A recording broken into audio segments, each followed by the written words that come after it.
What's your thought on ways to ignite the offense? On what you said? Ways to ignite the offense.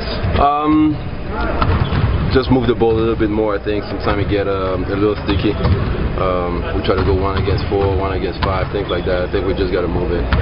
How much of it is just a matter of time?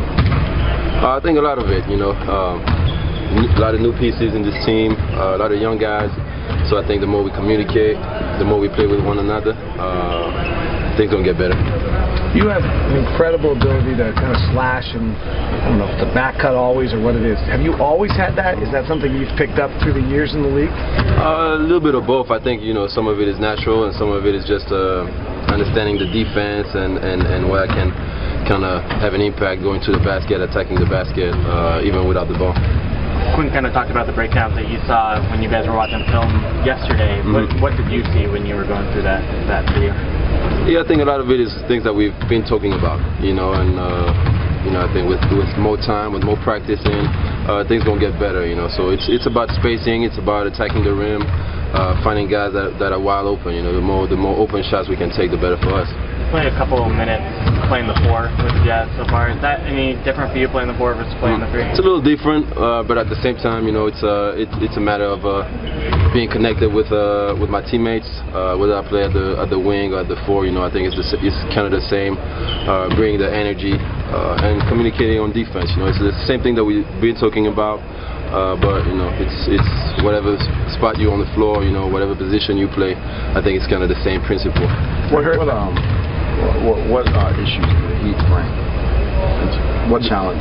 They're a versatile team and they play extremely hard, so we're gonna have to match that energy first of all, and you know, just being connected with one another.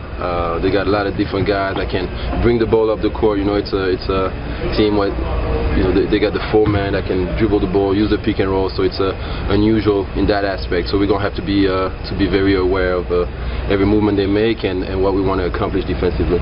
Did you play any 4 in Atlanta? A little bit, very little. Towards the end, but you know, it's something that I'm embracing. Today, you know, I ran it a little bit at practice at the 4 spot just to understand a little bit the positioning, and I'm looking forward to it. Somebody said the other day we should list players by their length instead of their height, so you'd be 7'2". Do you like that? Should we refer to you as 7'2" now? No, why not? Pretty cool. You guys ever look at the schedule and think, oh, we got a bunch of home games, so we got to win them, or you don't concern yourself with that? We kind of do, you know. I mean, every time we're in front of our, you know, home crowd and at home, you know, we know that those are games that, you know, we want to win. You know, we want to win every game, but at home, you know, especially we get a good night rest in our own bedroom and everything, and get a home cooked meal, so it's a little bit different than being on the road. So I think the energy should be there every night.